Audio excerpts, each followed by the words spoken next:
Awesome. Welcome to Pods and Pies. I don't think I'm going to say sponsored by anymore until we get a real sponsor. So we have pizza every week, or every time we do one, right?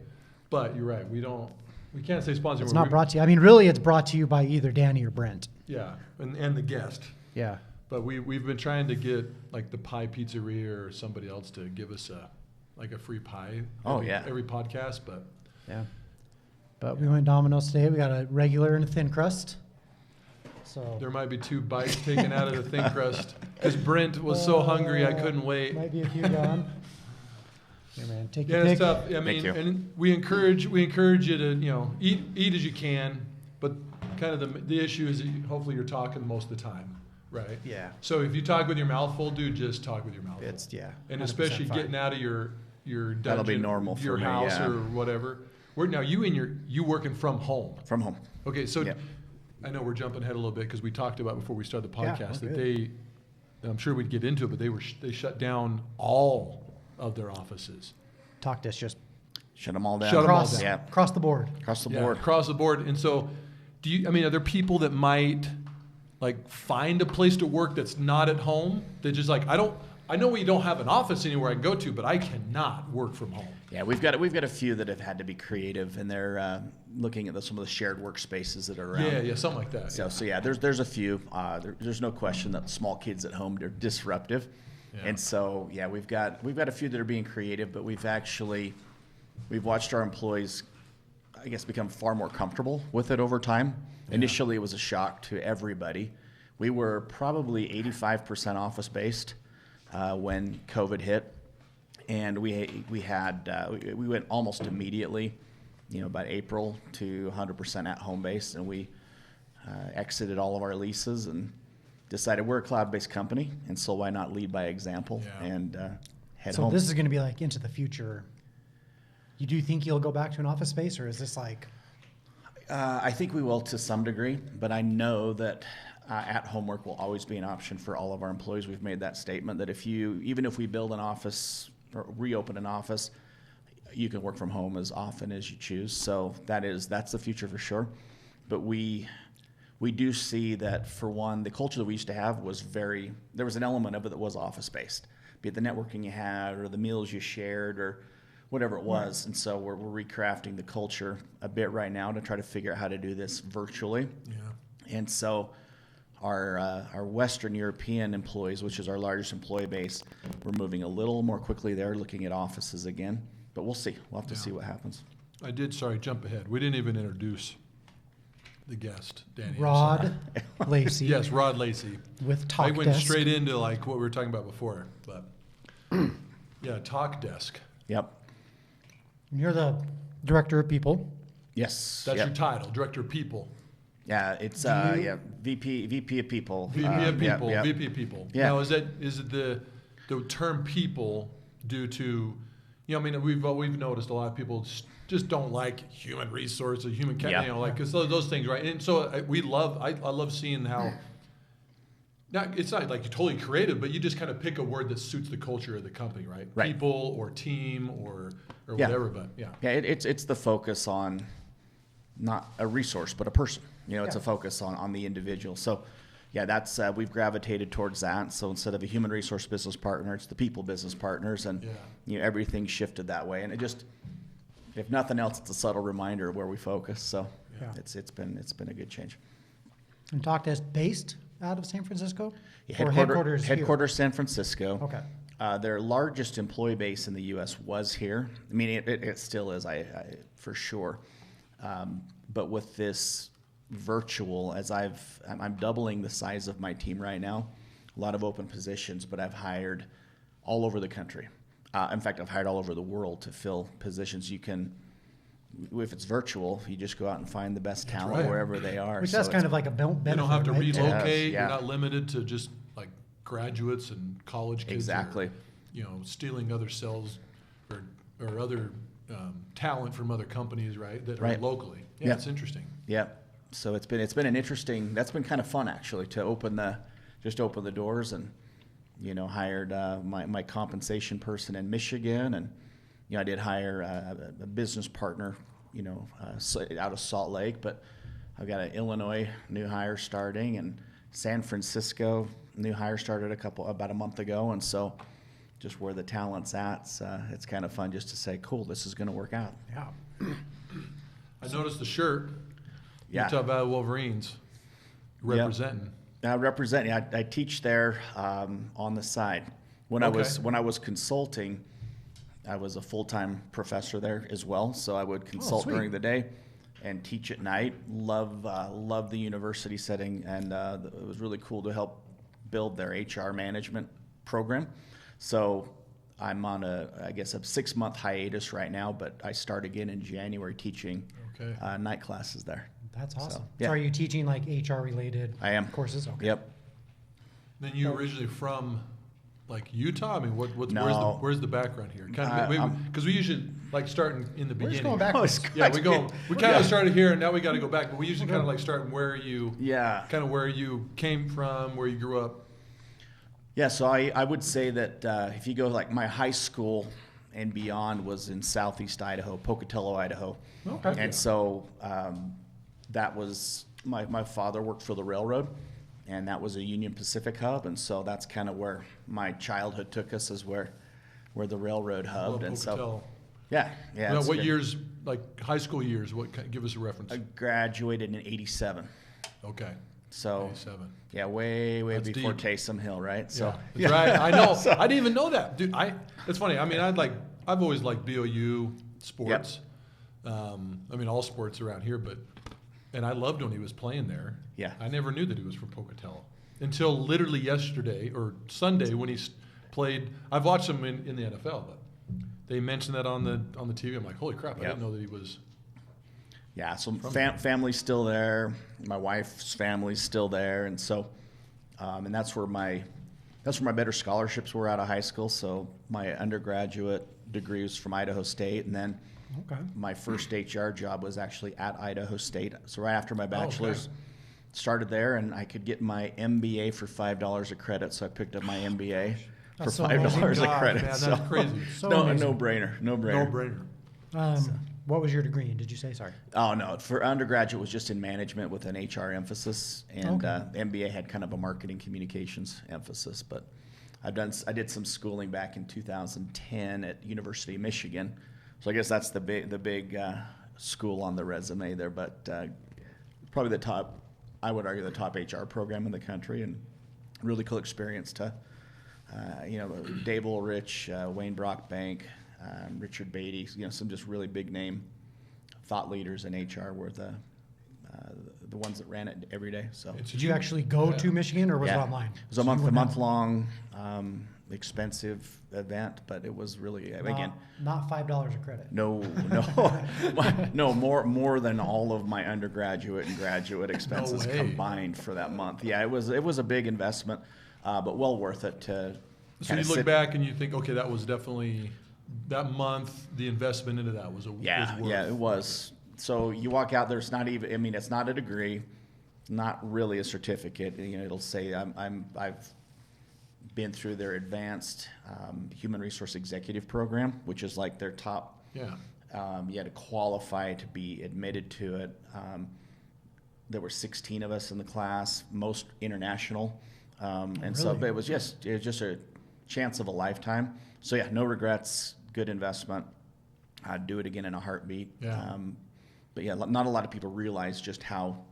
I'm not sure how to classify that. When they see that on a LinkedIn or on a resume or something, they're not sure exactly what that is. So you can't necessarily put like the SHRM title, right? No, it's not a title for it, so it's like exactly.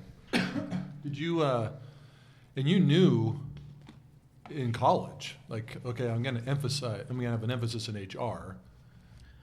And you kind of is that when you decided, okay, that's probably a path I want to look at, or did you know, like, I'm going to do it, or what was the mindset? Because we've talked to people that have just fallen into it. Most people don't know that beforehand. Right. No,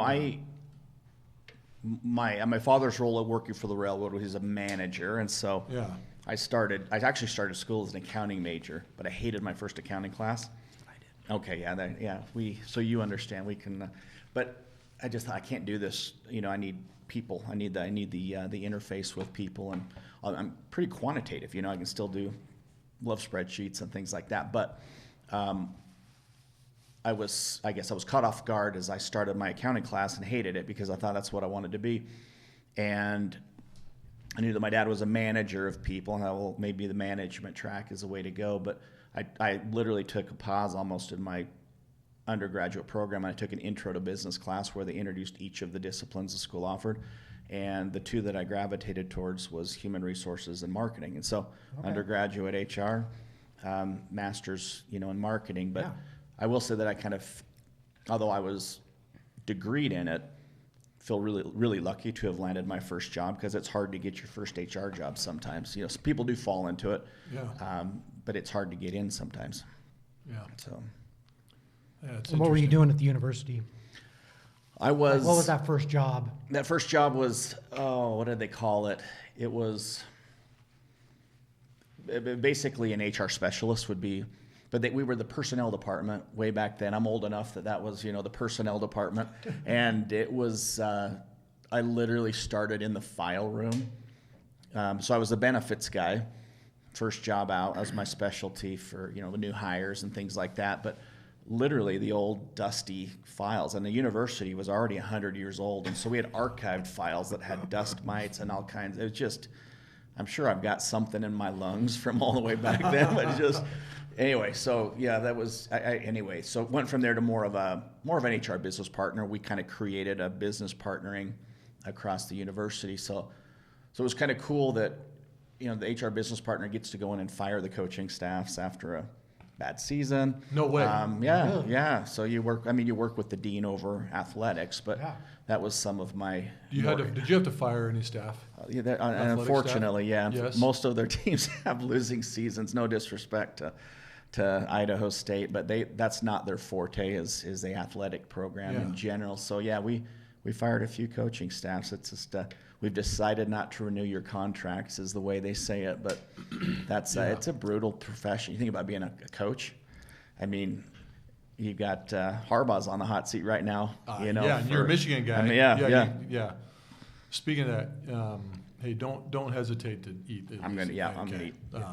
But as you were mentioning that, dude, I remember back to the movie Moneyball. Brad Pitt. Okay, there's a lot of underlying business and life lessons that you can learn from that movie. One of those was, when he makes Jonah Hill the other actor, like he's like, hey, you need to learn how to fire people. He's like, why? I would never do that. He's like, no, you need to do that. And obviously they're these professionals, and so when Jonah Hill does it, he just butchers it. I mean, he's talking about like where they can take their kids to school and enrolling your kids. He's like, dude, no, it's a shot to the head. Yeah. It's like, would you rather have 5 shots to the chest and bleed to death, or will you want 1 shot to the head and be done? He's like, no, they're professionals. I just wonder, like in that experience, HR, he's like, sorry, man, we're moving on. Yeah. Here's the paperwork. Wish you luck. Yeah. Not renewing the contract. I've always learned that, and luckily I haven't never really had to get in a totally situation like that. But hey, 1 shot to the head. As awkward as that may be, it's never 5 to the chest because no one wants to just bleed to death. No. You talk them to death and try to make them feel good. It's just boom. Yeah. Sorry, man, you're out. Yeah, there's a right way to do it. It's like coach managers. I say, if you're still talking after 60 seconds, you're saying too much. The meeting should be over by then because 1 shot to the head. It's just it's the most respectful way. Yeah. That's probably not a bad lesson. To learn early on in your career too. Right. Like if you definitely are going to be somebody that's if you're going to be in that position, because I don't know, maybe some companies don't do it like face to face, but man, if you're doing all your either restructuring or laying off, whatever, face to face, you better learn that real quick. Yeah, and there's so many bad examples of fails, and people. I've had people call me and say, dude, my key card's not active. And I called in IT and said, well, they told me that you were no longer with the company. So they're learning like in all these odd, indirect. I can't get into my email this morning. It's like, there's a lot of wrong ways to do that. Oh, man. Yeah, that's not good. Luckily, I've never been on the receiving end of that, knock on wood. I hopefully never will be. But shot to the head. I think I'd take a shot to the head for sure. Oh, yeah, for sure. We all would. So what was after Idaho? So after Idaho, the university job was a great starter job for me. Got me into the door, but I guess I'm a builder. I like to create and invent, and you can't really do that in a government setting. And so I had an opportunity to move to just north of Pocatello to take a job with a company called Melaleuca. Oh, yeah. Which I was in there. I guess I started out as a senior HR manager. I was quickly moved to director and then to VP of HR. So I was VP of HR there for 7 of my 8 years. Melaleuca? Melaleuca. It's kind of like a new skin or a nature. I guess It's kind of like the new skin, Idaho. Yeah, it really is. It really Kind is. of like the name recognition. Yeah. Anyway, that's Idaho Falls. That's Idaho Falls. Yep. Yeah. And so, I was there for 8 years. Great company, perfect for a guy that needed to create and develop. We were 600 employees when I started, and 1,200 when I left, and growing and expanding internationally. So that was super cool. And then I recognized that my career it almost outgrown Southeast Idaho. That sounds arrogant, but I really, if you think about the companies that operate in Southeast Idaho, the big companies, there's not that many. And I had one of the best, probably the top 4 HR jobs in the area. So I started looking for a bigger market because my kids were getting older, and I recognized that I probably couldn't. I wanted to keep them in the same schools, and I moved around a lot as a railroad child as a kid. 7 moves before I was 14 years old. And was that all in Idaho, or? Oh no, just all California. over It was where in the railroad West. was Yeah, going? yep. Yeah. So, it just I recognized that I may not be able to sit still in Southeast Idaho, and I wanted to make a change when my kids are younger. So, I floated some resumes out to all the major markets where I felt like I could find a home, and then if I needed to make a job change, I could move from a company to another without disrupting my family. And I had my best traction in Salt Lake. So took a big chance with the first company. It was a holdings company for a bunch of retail wellness products. Recognizing was a chance, I watched their financials really closely. And when I could see that we were barely making payroll, I was about 1.5 years in, and 1-800-CONTACTS was hiring at the time and reached out and was lucky enough to get that opportunity. What year was that? That I came down? No, you came down, and then you said you came down, and then a year after you were at 1-800. Yeah. So I worked at this holdings company from 2006 to 2008. Oh, okay. So it was a fun ride for about 18 months because I was on the acquisitions team.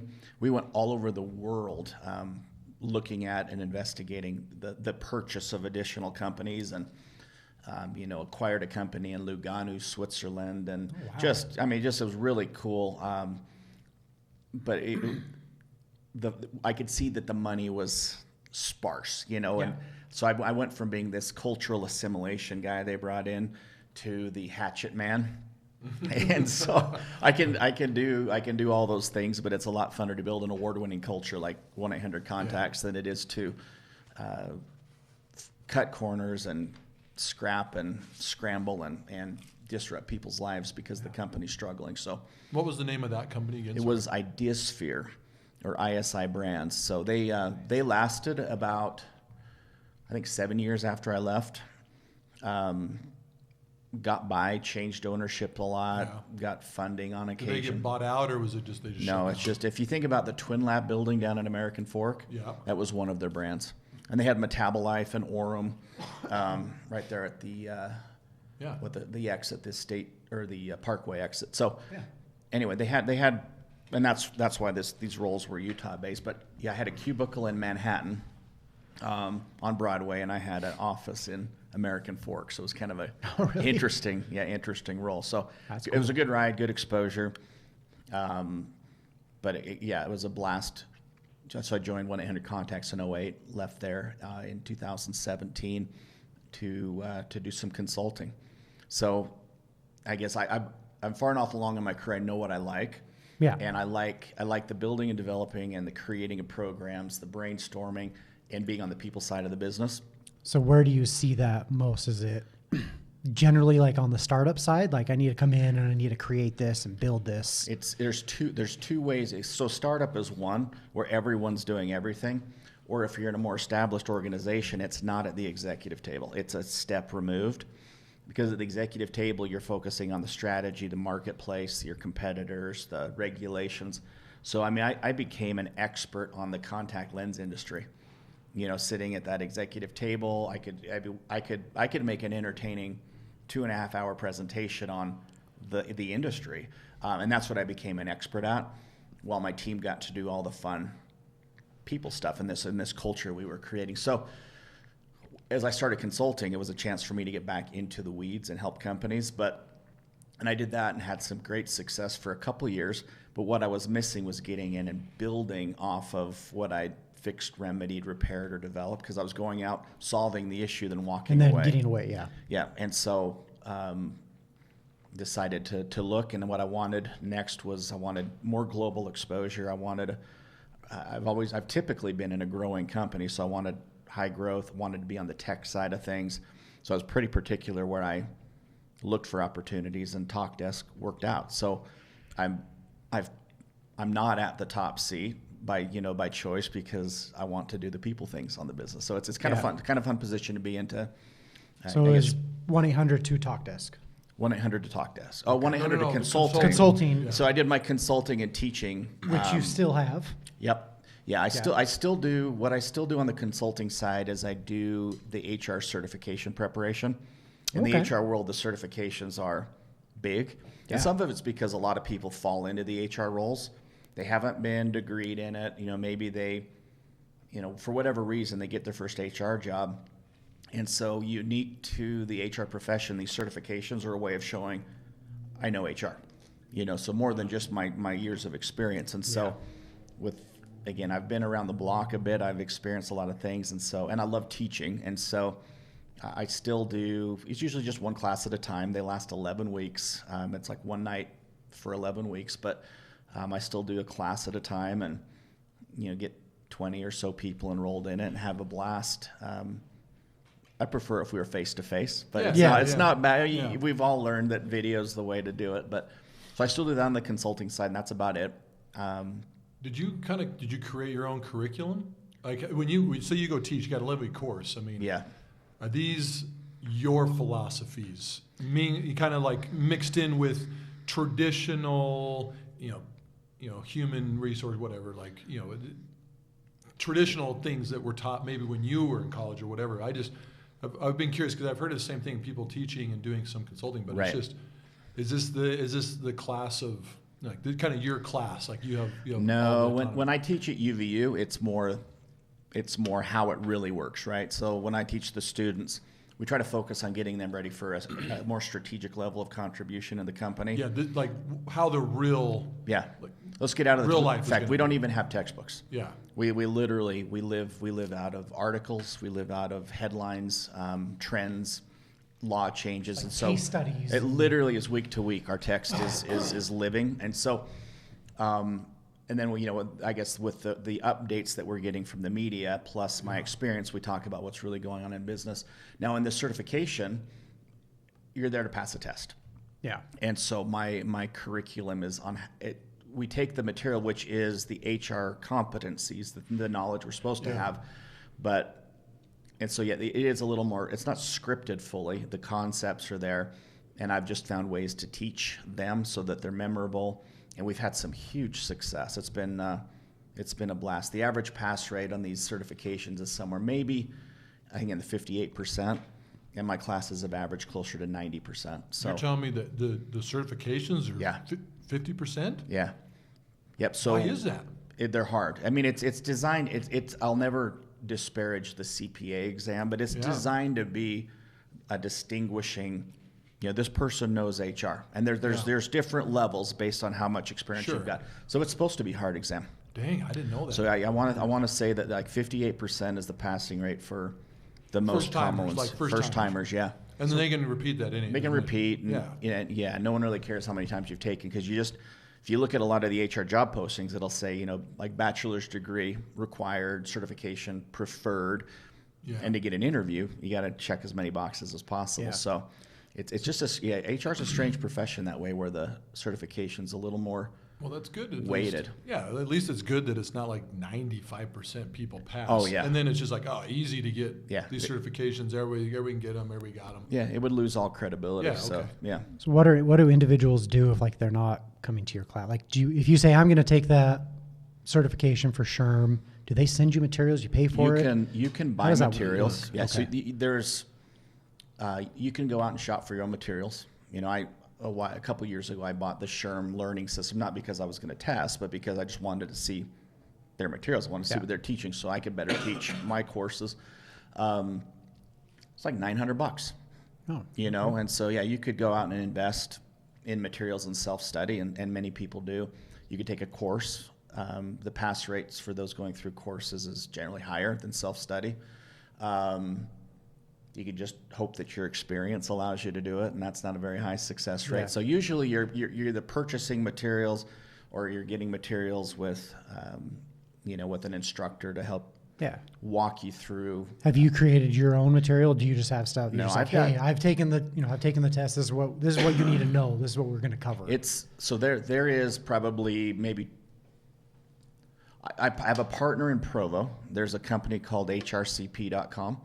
And when I first started doing this, I reached out to one of the testing entities and said, I'm not going to write a book, because these are like text, these are volumes. And I said, I'm not going to write it, but who would you recommend? And when they had a Provo option, I just I drove down and knocked on the door, and we've had the partnership ever since. So we use the books from HRCP, but woven into there is, I guess, my insights and my recommendations. And I guess I've been able to pull out a lot of helpful hints that supplement, just so it's not just a text and me regurgitating the text. Right. It's there's better ways to remember than just reading and reciting. That's cool. That's cool that you do that. Yeah, it's fun.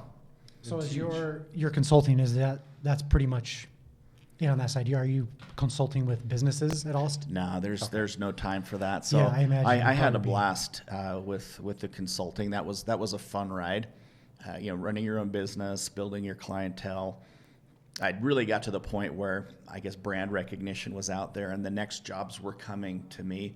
But, I can do that again someday. I think there'll come a point, maybe in 10 years where I teach full-time again and consult full-time again like I was doing.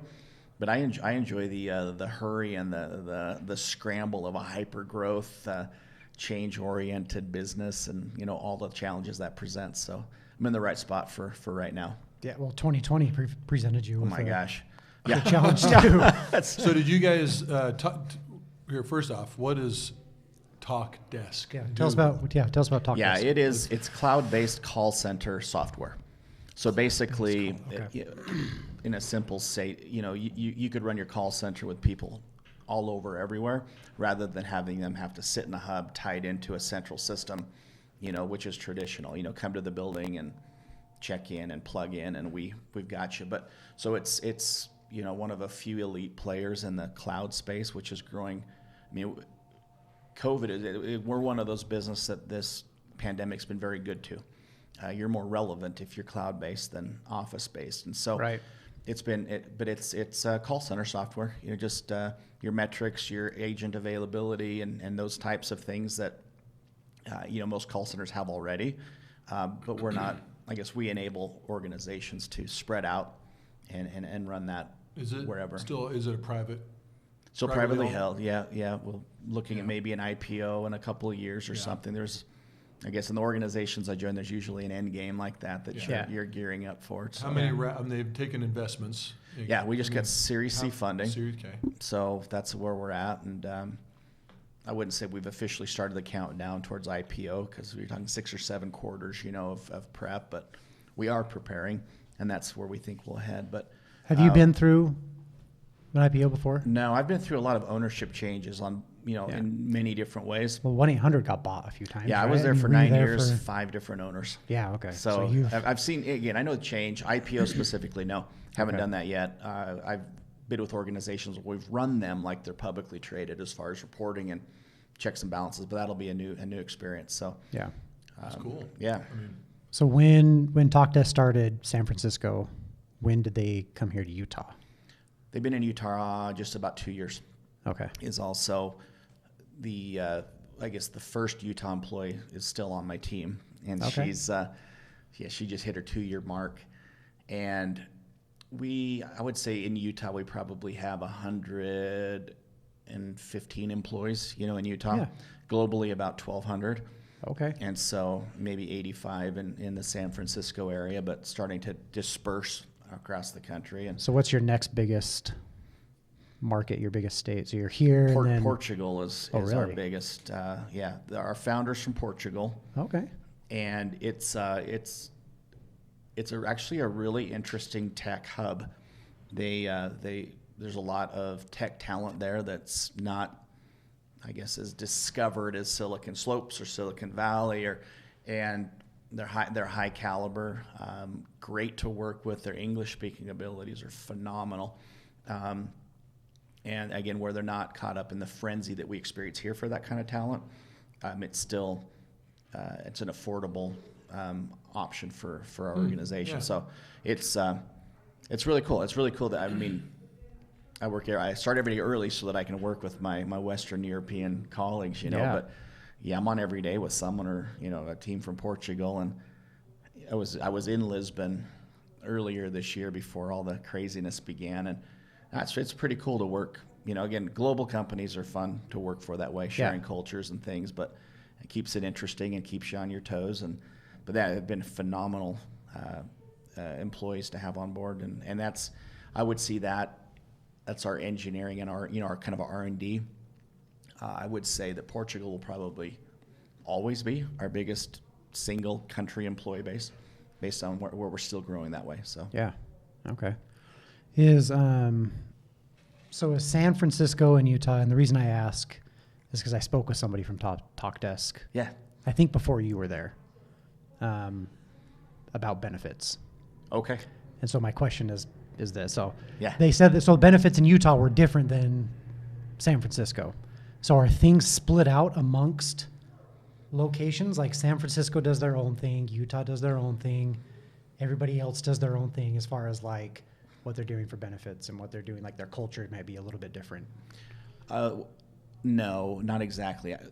Literally my first week as a new hire, my first day of first week, my supervisor said, Rod, we need to lock in benefits for next year. So this was September of 19, so Okay. we were like literally our deadline to renew or dismiss the old broker was like Friday of my first week. And so I spent my first few days sorting through, proposals, Right. and landed on a change that actually brought a lot of things to improvement. We found some cost savings, but we also got the Utah employees the network they've been begging for, and Yeah. we aligned across the country on all benefits, with the exception of course, a couple of like a Kaiser HMO network in California right. that's going to be unique no matter what. But yeah, I just use benefits as an example. I didn't mean to be Yeah. specific there, but No, just across the board, like, is everybody kind of on that same page now where it's like, okay, we're all one company. California's not doing their own thing. Right. Utah's not doing their own thing. We are much closer than we've ever been. Okay. So when I was hired, certainly benefits were a little more split out. It was built for a San Francisco employee base, and it literally just didn't work for Utah. So that would have been the case not long ago. Right. But obviously we've got to do some things different by country, so that's going to always be the case. But when I started, even the HR people department was run regionally. So my title might still have North America attached to it. It's not, it's a global position, but I was supposed to run this little regional operation of Canada, the US, and make sure everything worked there. But there was this Western European team that was doing things there. We immediately got together and blended the teams and, created a global organization. And believe it or not, it was really one of the last teams in the company to integrate and kind of stop there's still things you have to focus on regionally. Right. But of all groups, the people team was one of the last ones to kind of merge and operate truly globally. Did that create before this happened, I guess, did it create any different kind of cultures feelings of culture, like from one state to the other? I think anytime you've got, I guess, a distributed workforce, every site feels like someone else has it better. Every site, we're they get all the benefits, they get all the, the executives only care about them. So there are cultural differences, from location to location, beyond just certainly the country cultures. But I would say that I guess the good thing about bringing all departments across the world, together and blending them is those things can still be respected and understood. Right. But we've been able to combine our processes so they're not having to work through two groups to get the job done. I guess where it was separated before, if you were a manager, you probably had people in multiple countries reporting to you, but you had to work with two HR teams to get your performance evaluation process done, and that seems like terrible. A pain in the butt. So it made a lot of sense for us to bring it together, and it's always improving, but it's a lot better than it used to be. Right. I got a question. This has always been an interesting kind of topic that we've had people, it comes up most of the time. But I think with your experience, you might have some good insight to this. Why is there a lot of talk of non-representation at the so-called table? Yeah. Right? Of HR, I don't want to, department or, maybe it's just the VP. There's always going to be one kind of head honcho, one individual that's kind of run the show in HR. But there a lot of talk of that, like, God, we just don't get a lot of reputation, and which is definitely true. Probably, and again, I don't want to misspeak, but maybe most of the time. Yeah. But maybe based off a few things you've said, I just have a hunch. You have experience of being with execs. Yeah. And understanding them, and also deciding not to be up that high, right? Let's call it high. Yep. But why? But what's the disconnect? Like, what are the executives thinking? And in general, there's probably some that are just much better than others. But when you're talking just kind of straight line hardcore executives, maybe publicly traded companies. Yeah. Why is there a lot of times that discussion or just that disconnect, in your opinion? Yeah, so a couple things. You get a bit of a theory of Rod coming in here. Yeah, too. yeah. This is good. This is good. I've spent over half my career at the table, and it's if you're aspirational and can deliver results, and it's achievable. You've got to establish credibility for the role for the HR function, and again, I guess. So let me take a step back. So it can be done. There's opportunities to earn the seat at the table.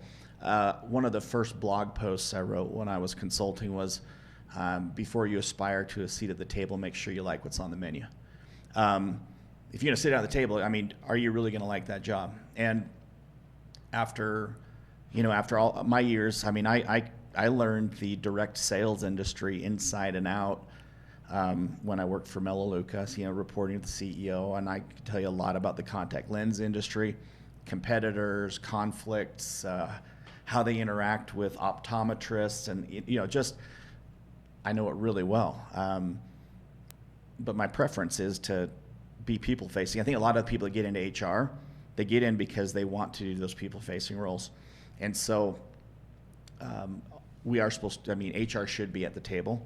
They should be reporting to the CEO. Yeah. And so there's a mindset out there, I think, that HR needs to overcome, that it's a transactional department, that it's a little lower level contributor. It's not as strategic, but with the right leadership in the group, you can deliver strategically, provide insights, develop dashboards, drive results, be proactive in your interactions with the leadership.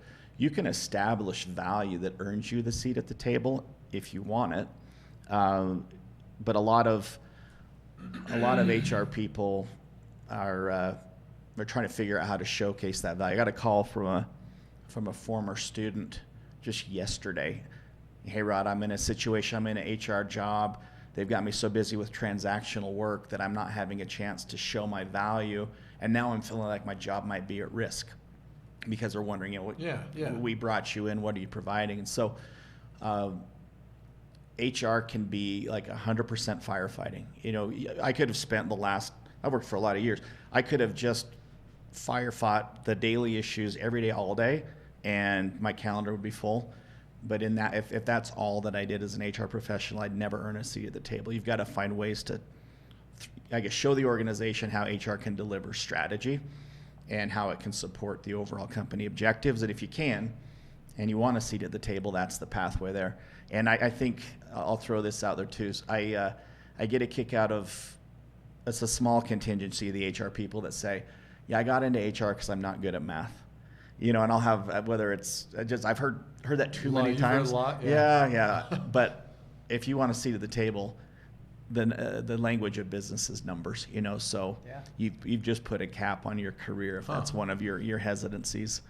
But and I know this is guessing, but owners or executives, what's the mindset there? When they just, do they just kind of look down upon either their, the HR leader and don't really care, and that's what gives kind of the feeling that, to the actually people working in HR that they're never going to get representation, and even if they were there, they're not going to listen. I don't know, they don't even take us serious. We're there just because they got to make us feel good. I've heard all these different types of things. Yeah. And then on top of that, I'm curious, do you see that it is different with, genders? A female HR leader might be, have you ever experienced that they actually don't even, maybe in the past, maybe, I know a lot of things are changing now, but has that been an issue in the past if you've ever seen that? Okay. I haven't seen any gender related issues as far as the credibility of the department. That's an interesting thought, but I can't say that I've witnessed anything there. I think that, which is good. Yeah. And it really, HR it's one of those fields that's maybe the kind of the opposite of engineering. It's probably largely female, probably greater than 60% female for whatever reason. But I think that when it comes to the credibility of the department, I think if we go again, I don't want to disparage anyone that's ever entered the field, but if you think about the startup CEO that just drops somebody into their first HR job, which is pretty common. They pick someone, and maybe out of reception or maybe out of that's good with people. I need to fill this seat. Can you do it? Good with people. He or she's really good with people. Can you step into HR? And so their initial mindset might be that anybody can do it, And that's why these people are looking for certifications and things, so that and so for some leaders, again, I want to, they're going to start with, I usually just drop people in there. And I had a CEO one time that when someone was struggling in the department, he literally said, well, let's give them a shot in HR, because most people can succeed in HR. And I thought, no, so that was on me to show that we had a higher level that we can contribute. So, however anyone enters the role and however the CEO or CFO, wherever you report, however they perceive the department, you've got to deliver. You've got to show them that you can provide more. Otherwise, you might get set. You might be stuck as the elevated receptionist that now is just in a bigger role, being, costs more money. But there's a lot that HR can deliver. Yeah. Yeah, it's interesting. Oh, good. I appreciate that's good insight. These are just always the topics that you kind of hear discussed. Yeah. Obviously, seat at the table is always this term. Disruption is another term, which I've always just had difficulty not necessarily understanding what they're trying to do, but just maybe it is understanding is the right word, but it's just kind of, I had an experience where there was a so-called disruptor that was at a company we were trying to pitch. Yeah. And and they did something that it wasn't bad, it was just so awkward and so different. I think I know exactly what you're talking about. You know exactly the story. I think so, yeah. And I wouldn't name names, but where, usually, if you have vendors bidding on, a service for your company, which is what we do. We bid HR departments and what services, but they narrow it down to like, let's say 4 vendors.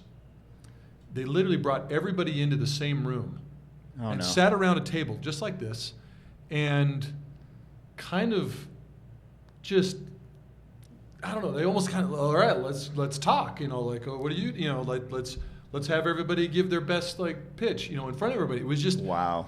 What, like I said, it wasn't bad. You ever heard anything like that? It wasn't necessarily, That's like weird. I said, I use that word, negative. It wasn't negative in a sense, but it was not It's weird. what I thought was even effective at all.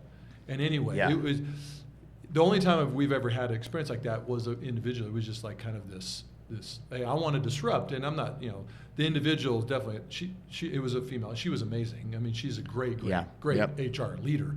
But it was like, almost like, I have this idea, I think it's going to be great, but I'm telling you, the people on the receiving end, I guarantee all of us were like, that wasn't great. I don't even think you have the best, you didn't even pick the best result because I think this whole thing didn't work type Probably. idea. But anyway, that's just an example of like this, certain things I've seen, like we're going to disrupt how everybody, it's always been done, which in one side it's fine to do it different and figure out innovative, cool things to do it. But it almost seemed like it was trying too hard. Maybe this was kind of how I felt, but. I guess I love change. Because your face tells me that was awkward. Yeah, it seems a little different. I wouldn't have done that because I think that compromises the whole decision-making process. Yeah.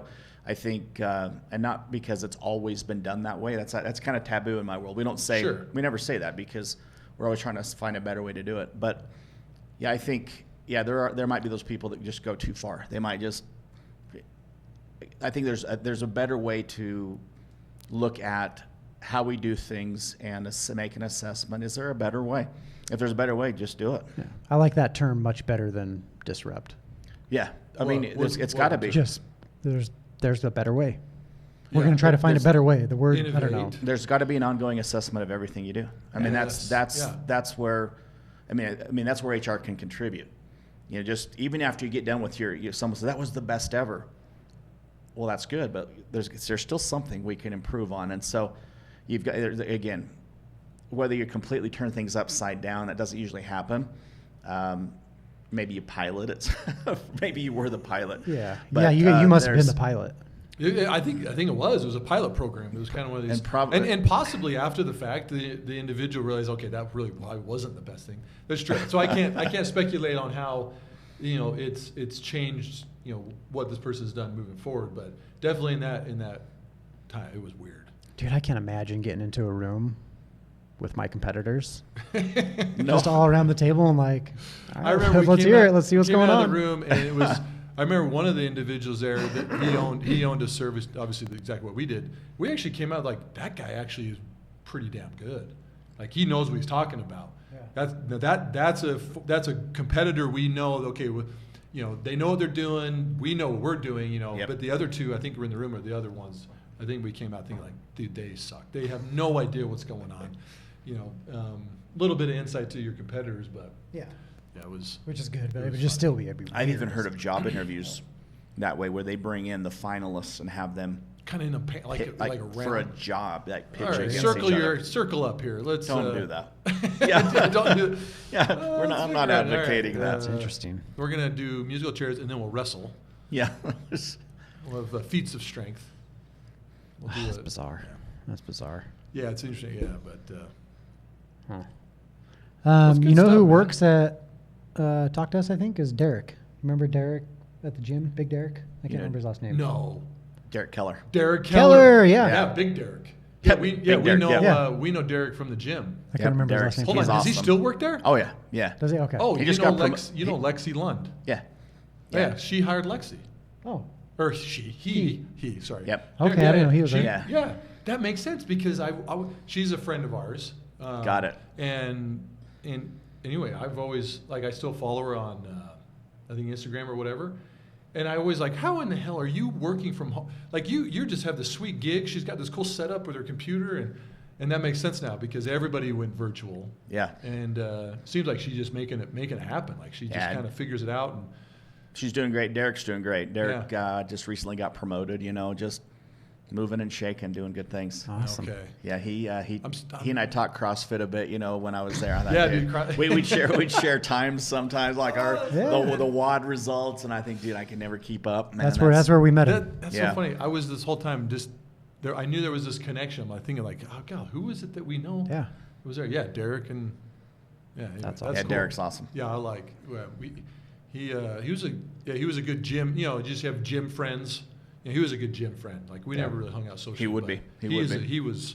He was super fun to always work out with. And, Do whatever you want to do. He'll do yeah, it. he's like, let's go. We'd always again, CrossFitters. We're not the crazy CrossFitters and the memes you see on like social media, but man, we would take the different route. We would do extremely hard, long, drawn out like workouts. Kind of the endurance CrossFit. Yeah, it's like stuff, we started doing our own little thing.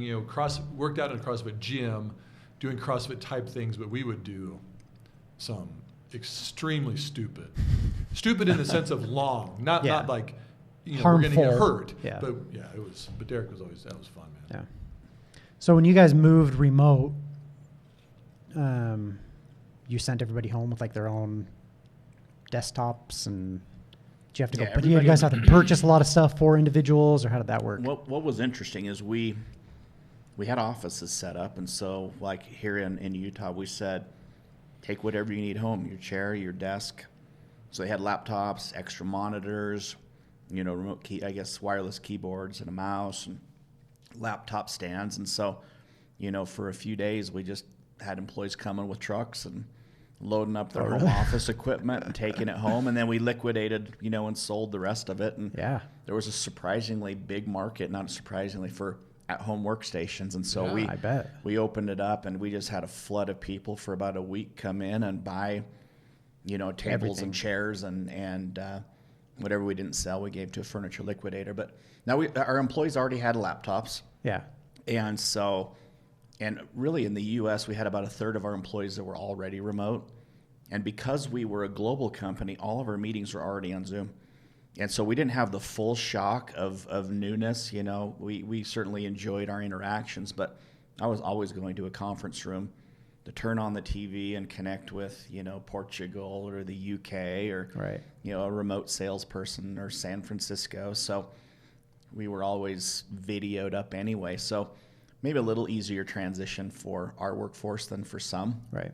And we tried to set them up at home the best we could, and it's surplus, but the Lehigh office is only about a year and a little over a year old. Yeah, and not so, long, huh? Yeah, the equipment was pretty new. So let me ask this. I've seen a few conversations pop up on like LinkedIn and stuff. Are you guys doing anything for your employees now that you're fully working from home? Like, are you paying for like their internet services? Like, have you guys had conversations to start that process? Yeah, we're looking at it, but right now it's the equipment we're providing. Okay. And it's a hot topic. It's a hot topic. Yeah. And I'll say, we've been outpaced by some of the things the other companies are doing. Being a startup, they watch the spend on again. But yeah, we're looking at, I would say, especially in Western Europe, there's heavy pressure for some like a stipend or at-home support, and so we're looking at that. Probably a little behind, but we're looking at it. But right now, the support is just the equipment and getting them set up at home. So I would say it's heading that way, but we're not there yet. Yeah, I think that's going to be interesting to see how many people, A, stick to work from home. Yeah. And B, if people are going to start providing, here's $80 a month, go find whatever internet you want, just to make sure that everybody's set up and taken care of. Yeah. So they can get their job done. Yeah, it'll become more of a norm, and I would expect to see more states starting to legislate. Like California, of all states, has got a cell phone provision, in their employment laws that say that if an employee is forced to use or required to use a personal cell phone for company business, it should be reimbursed.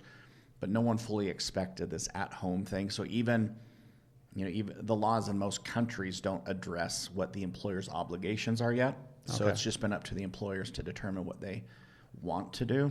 But I would expect within 24 months we start to see laws popping up all over the world That would be as to interesting. what the role the employer should play. Yeah. But So you mentioned right when we very first started talking, just you guys had some ideas and things you were doing to try to keep that culture now that everybody's at home Yeah. What do you guys, like, what are some things and ideas you guys have been talking about and implementing to try to keep, because everybody's at home, so you're not having that water cooler talk and those lunch breaks. Yeah.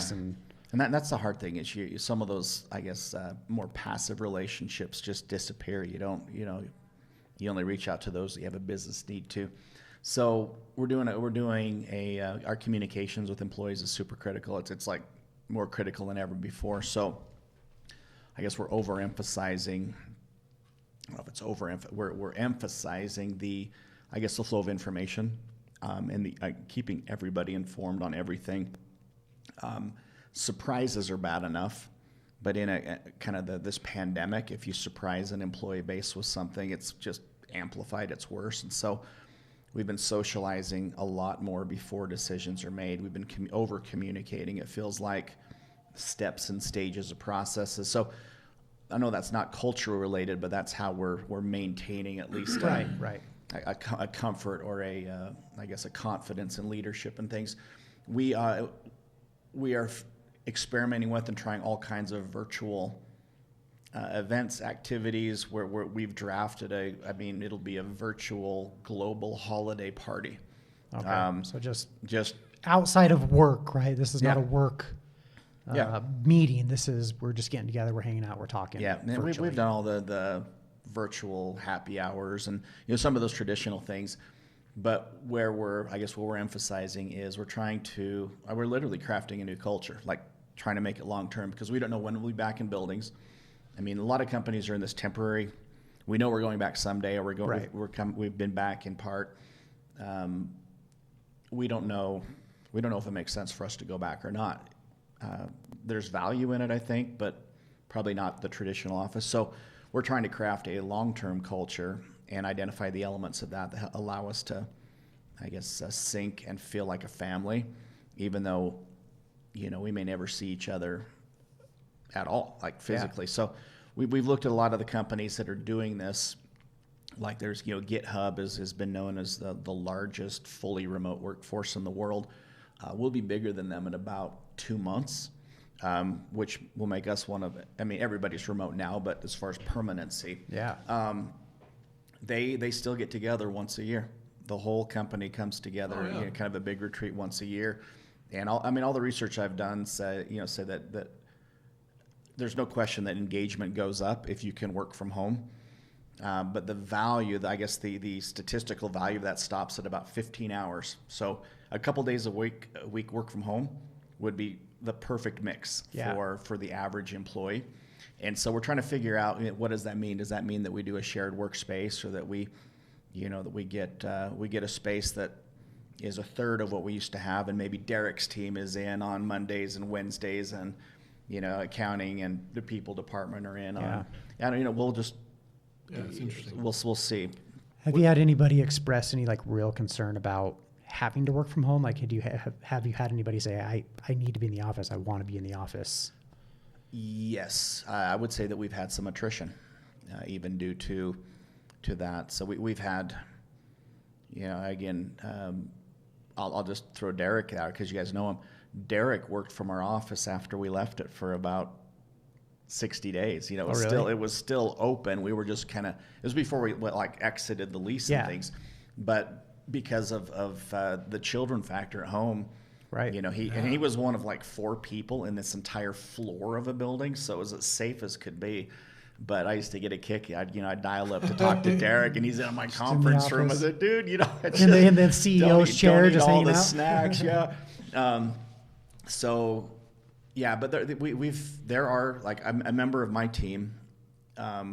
He's working from home, and their oldest 2 were twins, young twins, and his wife was having another baby. His office was the crib room, the baby's room, and he needed an office. So he couldn't work from home long term, and so I lost him. Great team member, and so there has been, and there will be some challenges with the fully virtual thing. What tool do you guys use to communicate? Well, you're saying you more information the better as of late, right? Yeah.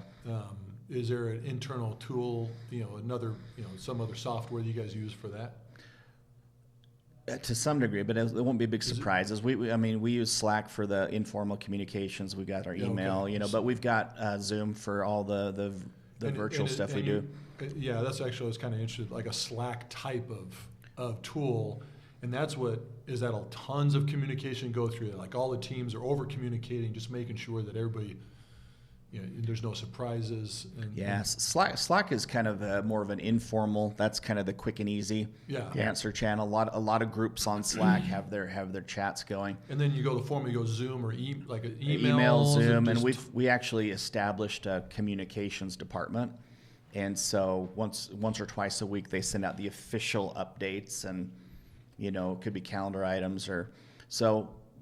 We get formal and informal, then we do a monthly, I guess we change it to quarterly all hands meetings, which is all employees globally.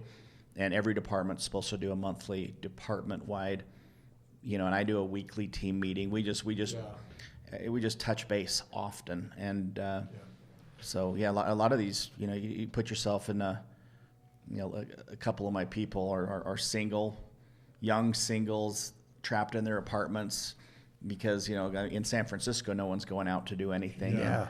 Western Europe's locked down, and so they don't get much interaction. Me even. This is like my first. I put more miles on my truck today than I have in like 4 months. So. You got tell me the truth, and if you don't want to, that's fine. I mean, obviously during work hours, you just sit working. I mean, you and your wife. I mean, you're going out to eat still. I mean, because we know in Utah, we are extremely blessed that this is not San Francisco, not anywhere in California. Other states that are just have been more strict. We just my business partner. I mean, he drove down. Was in Colorado over the weekend, and he said he was in Durango. Nothing open. Couldn't go in anywhere. And he's like, it was actually coming back in Utah. It was just one of those like I am. We think that we're getting, mandates and all these things in Utah. No, we kind of have a pretty good right now. But hey, are you going out to eat? Yeah. Okay, you're still going out to eat. Still going out to eat. Okay, I mean, we have no issue abiding by any of the guidelines, be it a mask mandate or. Yeah, you're still trying to socialize with friends or family when possible. We probably do less on the friends side of things. Our family that's local, we hang out with on a regular basis, but we're not going to Idaho for Thanksgiving, for example, because our parents are at the higher risk age bracket. They're healthy, we're healthy, but we'll take a pass for a year and then kick it off again next. So we this is, I mean, in some ways this was kind of cool for me, because I had a son that was in his family with living in San Francisco when this started, and so I've got 2 grandsons, and they're like my favorite. And so when COVID started, San Francisco got locked down so tight that these 2 little boys in their 800 square foot apartment were going nuts. Crazy. And so they moved into my basement. So we had all my family was local for for the first time in a long time. So and there's some good that came out of this. But anyway, it's that's good. We're being cautious. We're trying to be wise, but. Right. We'll just hope this ends at some point. Yeah, it will. I hope it will end. It'll be more, it's still going to change a lot of things, but we'll feel more normal. Obviously, time's the worst enemy, but kind of the best friend. It's we have to have time in order to feel normal, but time just goes so slow. It does.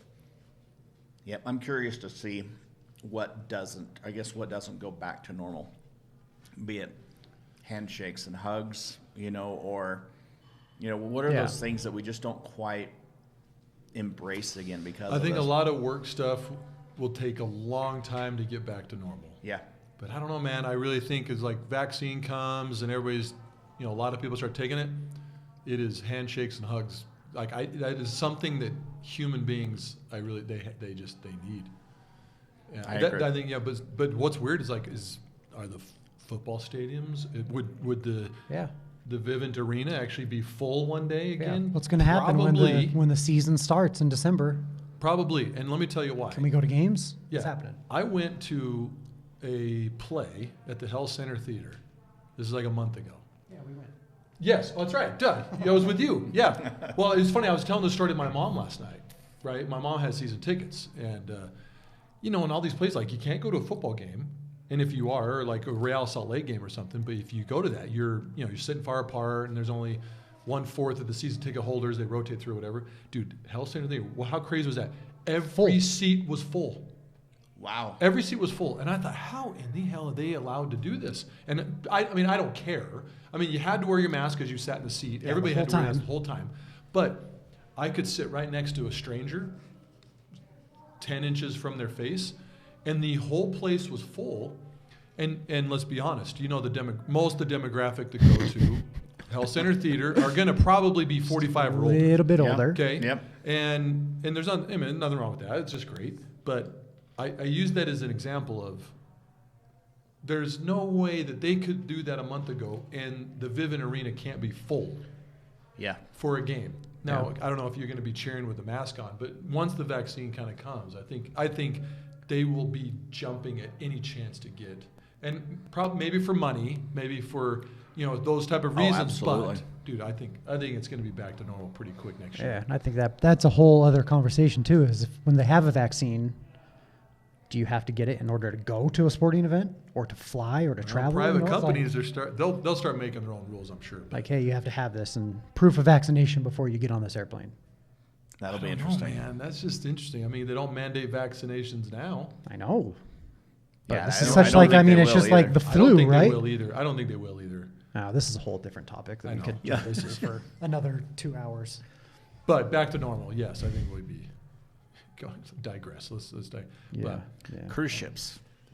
That'll be Cruise a change. ships. I don't think cruise Right? ships will. I think it'll take years, maybe Yeah. even like 10 years, decade for them to get back.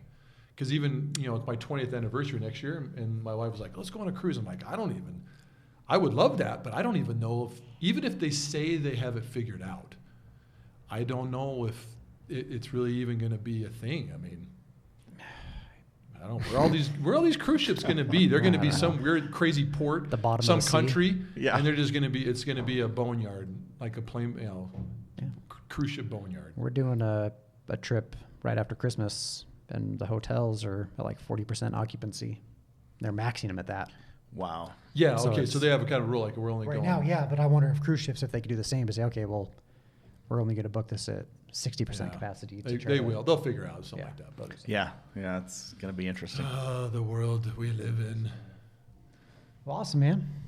This has been good. dude. This has Yeah. been a blast. Yeah. Yeah, that was good. Like real people interaction. Yeah, real Thanks. people interaction, Thanks, you and guys. hey, it's always fun. Most of the time, people enjoy talking about themselves. I mean, I do. Sure. That's what I do all day long. I just tell people, no, just teasing. Yeah. Yeah. But no, this is good. This is Um, good to meet you finally, and Yeah. kind of get a little history there. Yeah, so we do this at the end. We have a couple things we're gonna do it on a lighter You do it side. Yeah. Okay. So the first one is I have the lyrics of 3 songs. Okay. I'm just gonna read the lyrics, Okay. and you have to tell me the artist and the name of the song. Okay. Do you have a genre of music that you listen to? Oh, I'm an 80s guy, but 80s guy? Okay, I got an 80s. Well, You got it close to an 80s? yeah. But what, I mean, yeah, we got some 90s, 80s.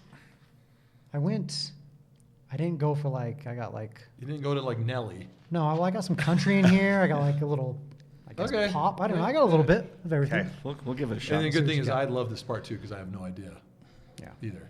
All right. So it's me and you basically trying to. Okay. Okay. Blame it all on my roots. I showed up in boots and ruined your black tie affair. The last one to know, the last one to show. I was the last one you thought you'd seen there. And I saw the surprise and the fear in his eyes when I took his glass of champagne and toasted you. Said, honey, we may be through, but you'll never hear me complain. Now here's where you're probably going to know where it is. Because I've got friends in low places where the whiskey drowns That was a dead giveaway. and I'll be okay. I'm not big on social graces. Think I'll slip down to the oasis. Oh, I've got friends in low places. You're from Pocatello, dude. Yeah. Is that? But who is it? It's the big popular guy. Not Garth Brooks, is it? Yeah, it's Garth Brooks. Garth Okay, Brooks. I was all going right, to say all right. Garth Brooks. Garth Brooks. Like yeah, Okay. Garth Brooks. Friends in low places. Well, Yep. hold on. How does that first line go? How does the I song? don't know how I can't even think of how the song The goes. tough thing is when you read it, dude. There's no. It's impossible Yeah, to No. even remotely get the rhythm in the. I only know the lyrics of that or the Yeah. chorus, how that goes, but I can't even think Yeah. of how that one goes. All right, 1 for 1. Okay. Next one. As he came into the window was a sound of a crescendo. Oh, hold on. Okay, hold on. As you came into the window, it was the sound of a crescendo. He I know came this into her apartment. I know this He one. left the bloodstains on the On carpet. She ran underneath the table. He could see she was unable. So she ran into the bedroom. She was struck down. down. It was her doom. Oh, I know this guy. This is, dude. Yes. Okay. Annie, Easy. are you okay? Annie, are you okay? So Annie, are you okay? Are you okay, Annie? Yeah, Michael Jackson. Jackson. Yeah. Okay. Yeah. 2 for 2. 2 for 2. That was good. All right. MJ, dude. I was trying to tell my kids about MJ. You know, trying to give them a little bit of my childhood. Oh yeah. You know, but it's just always, you know, you watch the Leaving Neverland, right? And it kind of ruined some of my childhood. Yeah. Kind of like, you know, feel good songs and anything. But I tried to steer away from telling them about that side of Michael Jackson and just like, dude, the music The artist. is amazing. Yeah. Have you Yeah. ever watched? There was like a 45-minute movie that he did. Ghosts? The Halloween one?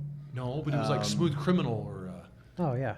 The last show that he made, was it This Is It or something? I can't remember what it was. Something like that. Yes. That was phenomenal. Yes. Just See, to those watch. are the things like That's that. some great stuff. MJ. Okay, last one. 2 for 2.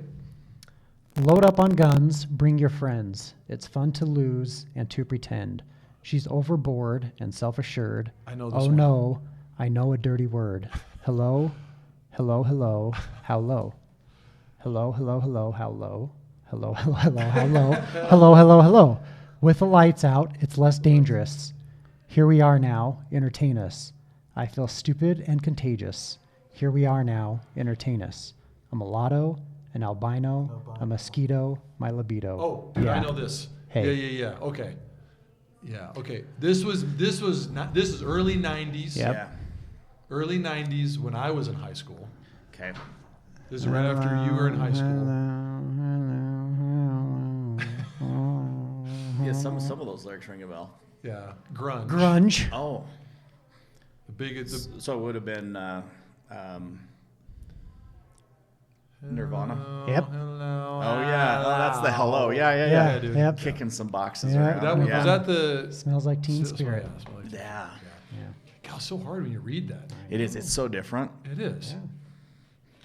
There's no way I'm singing it. Dude, one of these actually times. You gotta- He needs to. I'm going to require that you sing this song. No. Okay. So we do some would you rather questions. Okay. And the only rule is you have to answer. You got to pick one. Okay. You can't say I'm not choosing. All right. Because sometimes they both suck, but you got to choose the lesser of two Okay. evils.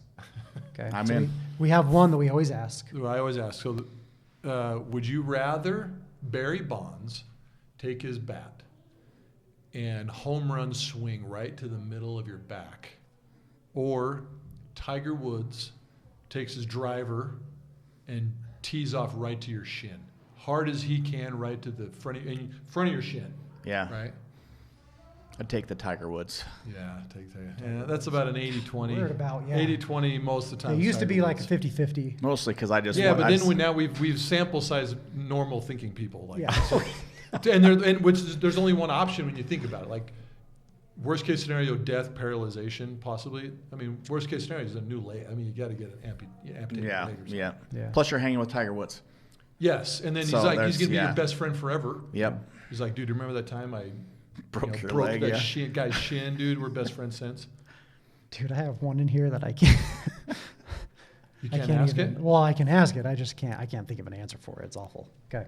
All right. Would you rather be forced to listen to the same 10 songs on repeat for the rest of your life? So anytime you listen to a song, you only have 10. And we can pick them. Yeah.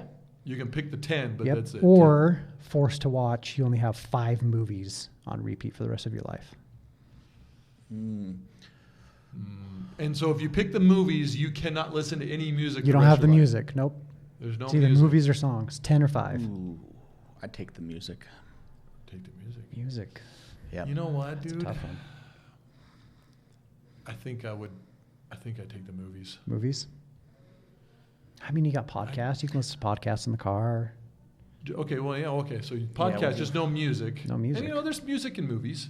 Yeah. You know, I mean, and that's you're gonna like hear 5 something. But- movies yeah. is like 10 hours. You of say, check out this content. soundtrack. Yeah, so 10 you songs cheat the is like system. 30 minutes. Yeah. Yep. Damn. Okay. All right. All right. Would you rather have to speak in rhyme for the rest of your life? So anytime, you just got to rhyme to whatever they're saying, or you have to speak in riddles for the rest of your life. Ooh. Riddles. I think I'd go rhyme. Be like the You'd be. all-time rapper, dude. Yeah. It so, would, yeah. dude, You make a lot of money. Yeah, it's true. Yeah. Everything Riddles, you you say. just be misunderstood. Yeah, you would. I mean, it's like, what the heck is that guy saying? Would you rather have to use chopsticks every day for the rest of your life, or only use a fork for the rest of your life? I'd do fork. I do guess. fork too. That was kind of. Yeah, I do fork. Yeah, that's a meh. Yeah. What kind of would you rather? Yeah, Meh. I don't know. That's a bad one. Scratch that one. Would you rather never? Let's see. Would you rather never live without air conditioning, or never be able to Other use one. deodorant? No, dude, AC all the way. I have to have AC. Have to have AC. Yeah. Unless you're like somebody that's a I'm- heavy deodorant user. Like if you don't use that, you just stink to high heaven, or Yeah. you're Yeah, I pitting think out you have to have everywhere. AC. You have to have AC. You could crank that to 64. Like, Yeah. Do you have a vegetable that you just hate, or a food? I guess on the vegetable side, a mushroom. Mushroom. Okay, we'll use a Can't- mushroom. Can't do that. All right. Would you rather have to eat only mushrooms for the rest of your life, or be forced to watch a full season of Keeping Up with the Kardashians every day? Oh, I would. So hold on, how A many full mushrooms? season. How many would you say? How often are you eating mushrooms? Like, that's You all have to have I them eat. every day. Not Oh. all you eat, but you're eating them every day. So like at least one meal a day. There's mushrooms in the meal. You got mushrooms, or you're watching a full season of Keeping Up with the Kardashians Oh. every day. I think I could choke down the mushrooms. And choking down mushrooms. Yeah, mine would be Cucumbers, cucumbers. yeah. Would you rather pick I cucumbers? would figure out the cucumbers. You figure it out. Okay. And even if I had to gag it down, like I Yeah. would do that. Yeah, I don't know, dude. That's so much time. I I'm mean, try- even if you enjoyed the Kardashians, I know, but you're watching it. Yeah. Okay. Okay, that's the last one. Would you rather get a paper cut every time you touch paper, or bite your tongue every time you eat? Oh my gosh. Probably paper cut. This is, every time you touch paper, so you could avoid paper. You could, if that's possible. I don't know. yeah, I'd rather not. You don't. I mean, every time you ate. So at least 3 meals a day. Yeah, I'll tell you, that'd be a good diet plan, though. That would. You just You'd- wouldn't want to yeah, eat. you'd- Dude, my mouth is chewed up. Like it's just raw. I'd go paper, I Yeah, I think. think I'd chew the paper. Paper. Okay. Would you rather be able to detect every lie that you hear, so always know somebody's lying to you, or get away with every lie that you tell?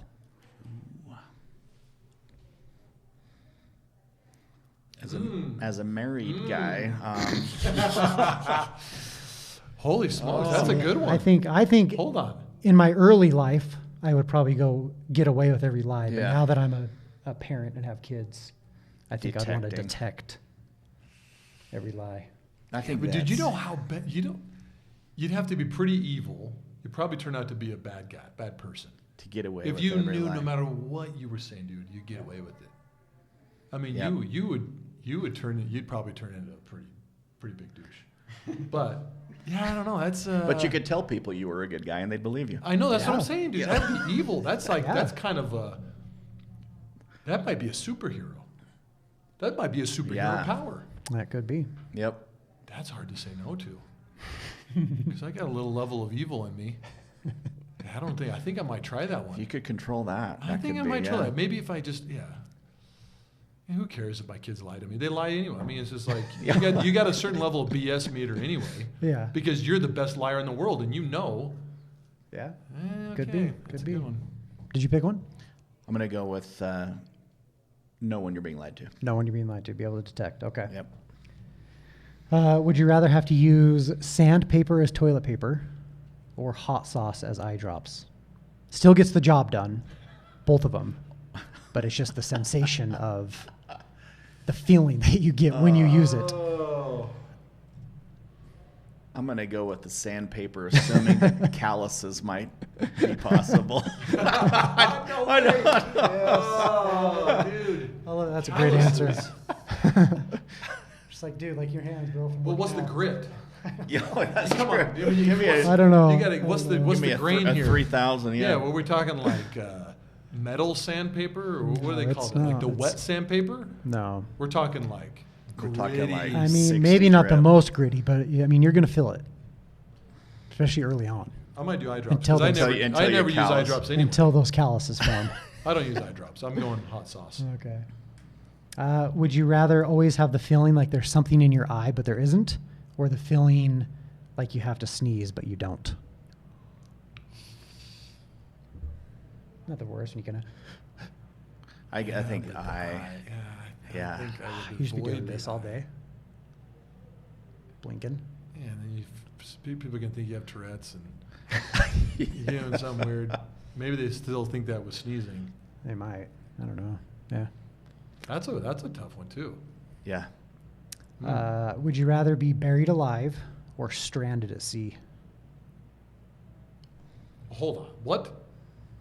You're saying buried alive or stranded, like you're doggy paddling, or you're on like a flotation? Maybe you're on a device? floaty. You're just stranded at sea. Maybe you're on a I don't know. You gotta do what on what though? I'm Like going to say you're on a little raft. dinghy, like a little a raft. Little dinghy, yeah, sure. Okay. But you don't know where to go. You're just no food. Middle of No nowhere. food. You're just at sea. If death is the outcome of both, I would be buried alive because it'd be faster. So is the yeah, you're gonna But- die regardless. Is that kind of the, or is there a chance the cruise ship No, comes I by or think- something? Yeah. I think it's just you're dead. You're okay. So your outcome is death. How do you want to Buried die? alive, dude. Buried I mean, alive. it's gonna go quicker, right? Yep. You'll Yeah, just you- suffocate. You'll pass out. Okay, but what if you don't know? Let's say buried alive, you think you're going to die, but stranded at sea, you don't know that you're going to Oh, die. I'm going to sea. Yeah, I'd take a chance. But you're still going to die. But you don't know that you are. I think the hope. Like Yeah, I think the I'd hope. still at least try to. Okay. So you're telling me there's still no chance for me to fashion some type of hook and catch fish or like There's- I mean, you don't have a anything you cruise could ship try. come by or Might want to try to punch a shark. And Yeah. But shark like he's captured. Yeah. yeah. Okay, last one. Oh, this one's so good. Okay, don't take offense.